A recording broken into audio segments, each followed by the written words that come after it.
வெற்றி எதிர்பார்த்த ஒன்றா தான் இருந்திருக்கும். இருந்தாலும் மிகப்பெரிய ஒரு வெற்றியா பீகார் மக்கள் உங்களுக்கு எதிர்பார்த்து தான். ஆனால் அது ஒரு ஒரு அசுர வெற்றி, ஒரு அசாத்திய வெற்றி, ரெண்டுமே தான். எல்லாரும் வந்து வியப்படையக்கூடிய வெற்றி.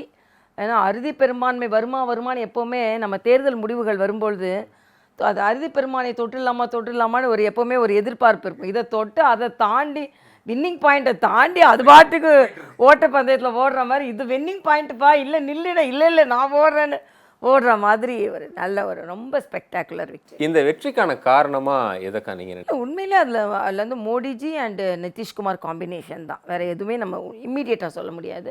அவங்க ரெண்டு பேரும் பார்த்து பீகார் மக்களுக்கு அவங்க செஞ்சது.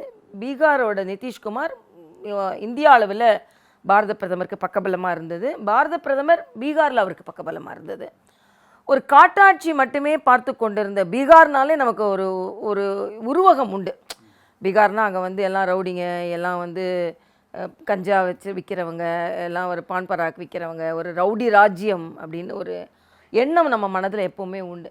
ஆனால் அதை மாற்றினவர் நிதிஷ்குமார்.